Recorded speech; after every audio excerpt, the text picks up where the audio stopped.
I'm here with Mr Muk. Do you guys want to introduce yourselves and what instrument you play?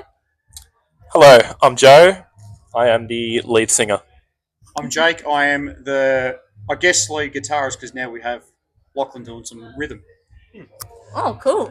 So an extra guitarist this time around. First time round.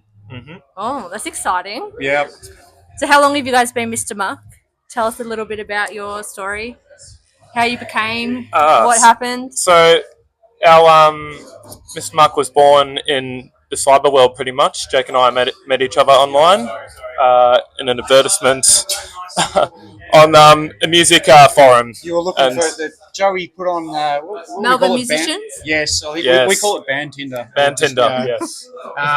Looking for to do in a perfect circle cover band or a tribute, and me and him share a huge love for Tool and a perfect circle, and I thought, oh, that'd be sweet. As we got together, though, we thought for it to be a bit more fan friendly, it might be better to do some more just generic grunge covers. Nice. And being a cover band, how would you describe your sound, your genre? Are you open to doing other music? Cool. We key in on a lot of the '90s alt rock scene. We love our Smashing Pumpkins, our Nirvana, our Faith No More. It's even pushing it a bit earlier. But yeah, we've done some good bands over the years. 9 Inch Nails. It's been good fun. And how do you choose your songs, like, to cover? What's the process? We're trying to find something that's really like, I suppose, the pub rock scene is still alive and strong, but as far as cover bands go, trying to find something, I guess that's appeals to a bit more of the masses. If it was up to me and Joey, potentially mainly us two, would probably definitely delve down more towards the prog metal and prog rock sort of elements. But we're just trying to find something that fits, what people want to hear when they go out on to a live gig. Yeah, nice. And how do you guys, after you choose a song, what's the process of you guys working out the music? Do you look up the tab music? Do you do it all by ear? Yes. Well, for me personally, it's all by ear. I just hear the singer, whoever that happens to be for the band, and I just try to replicate that to the best of my ability. Yeah. Obviously, if your Mike Pattons and your Maynards and your Chinos, you're struggling to emulate those, but I give it a crack and hope that it sounds good. I'm a bit of a gear guy, so straight away I'm onto what gear the bands use to try and emulate that sound really, really nicely. I think it gives a bit of an edge for us. So straight away I'm onto what amps they use, what they did here, what they did there, what pedals, and then try and nut it out as closely as we can. Who's your? Sorry, start again. Whose music inspires you the most? Would you say who's your number one band? Where do I start? I love so many different genres. It branches far and wide. I love Weezer? rock and my metal. I love my Weezer. I love a lot of rap and hip hop. I don't mind delving into jazz, really anything, country. Not that necessarily comes into the music that we're doing with our covers, but I think it's important as musicians that we expand our tastes as much as we can. I love anything progressive. I love an album that tells a story. Your Pink Floyds and your Tools and everything. But the funk element as well. I love my Bill Withers. I love my Chili Peppers. I love my '80s rock. I get into Tom Petty's. I get into Neil Young's. I've got a real rock element there. Right into heavy. You name it. I love it. Oh, love that. And are you open to ever doing original music in the future? I know you guys are a cover band, but even solo projects or anything like that? Yeah, of course. We did attempt to do some originals a few months back, I think. But I think for now we're comfortable with the cover scene that we're doing now. It sounds fun. Yeah, we do. I guess stressful. that's the thing with this. Like we have a lot of fun. Like I know myself. I'm only exploring my original side of music only very, very recently.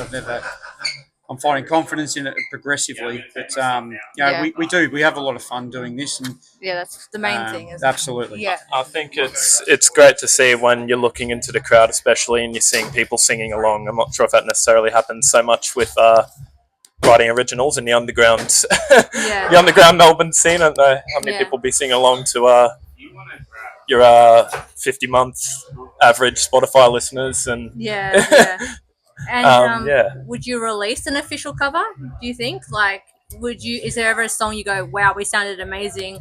Let's do an official pre-recorded and release it." Never thought of it until you just mentioned it. But there probably would be one or two that I really think we do quite well. There's millions that we do quite well, but there's probably a couple of us. Funny you mentioned that. Don't know. Yeah. Open. No idea. One day, maybe. Yes, that's the thing, that the path is ever evolving in this band. Exactly. And new challenges always pop up and present for us to overcome. Yeah, nice. And how did you find the opening bands? Love the Deaf Ears. Oh, awesome. Yeah, Deaf Ears are great. So our drummer Paul, part-time drummer, sometimes comes in and helps us out, as he will be tonight. They were his friends, Deaf Ears, the opening act. And my good mate Michael Donaldson, I work with at my job, and he's the so other a support tight-knit act. group. So it's not Yes. Melbourne musicians this time. You meet wicked people. Yes. And so a bit of some industry questions now. What do you think is the biggest challenge you face in the music industry? Money. Well, it's both sides. You know, people are tight to go out. You know, it's hard for people to justify any sort of night out as a family or as a even anyone. You know, it's expensive to go grab a drink. It's expensive to go get something to eat. So that eats into people's budgets to go entertain on the live music side of things. Thank goodness there's places like here, the Evelyn and the Toad and all those bigger places are still putting things like this on. But it will never die. But it's tough. Tougher. Yeah, it's getting tougher, especially as people's wallets are getting a bit more empty. I feel like post-COVID as well's probably contributed to that a bit. Yeah, Yeah. I feel that. I feel like, I don't know, it's just hard to get people to come to your gigs who aren't family and friends. How do you think is the winning recipe to get people to come? Wow, the formula now though, and all due respect to acoustic solo artists, they're brilliant. I love listening to them. I love going and watch them. But that's sort of been now everyone's outlet for music. It's important for people to remember how great crashing drums and thumping basses and gnarly gain of guitars really is. But you know, as people are going to cafes and smaller bars, and you know, acoustic people, obviously one of them is one person to pay.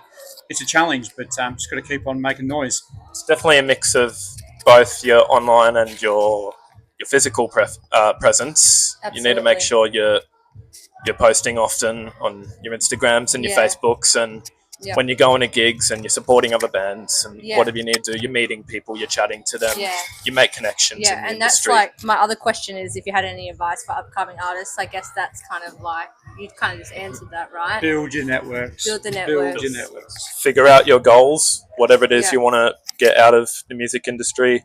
If you want to hit the world stage, go for it, shoot for the stars. If you just want to play pub gigs, so be it. Do what makes you happy. Exactly. That's the main thing. And what's your favourite part about performing? Sorry? Favourite part about performing? Well, it's pretty new to me. I'm loving that I've been able to do it. I think it's just a great release of everything. Your emotions, just whatever's built up throughout the day. Just get all that negativity out. Yeah. You're somewhat vulnerable. You're somewhat in front of everyone, but you're somewhat alone as well. Just feeling the music. It's great. My favourite part is when you're performing and you're just like, everyone come to the front, and then people actually come to the front. I hate it when people don't, and I'm just like, no one's looking at you. Everyone's looking at me on stage. Just dance. Who cares? You heard it first from Elle here. So get to the front at the gig. Make sure when you're performing and people aren't at the front, just yell at them to come to the front. Yeah. Yes. And then people are like, oh, okay, I'll come to the front, and hopefully energy feeds energy. Yeah. Good energy feeds good energy. Exactly. Sure does. And let's end on a bit of a fun question. What's your go-to karaoke song? Well, I don't sing. What about the Celine Everyone Dion? sings. Everyone has a karaoke song. I want to learn to sing one day. Doesn't matter if you don't sing. A karaoke song's a karaoke song. Doesn't matter if you sing or you don't. Won't Back Down, Tom Petty. Done. Friday, Rebecca Black. Good one. Banger. All right. And you're listening to? Elle Out Loud. Yeah.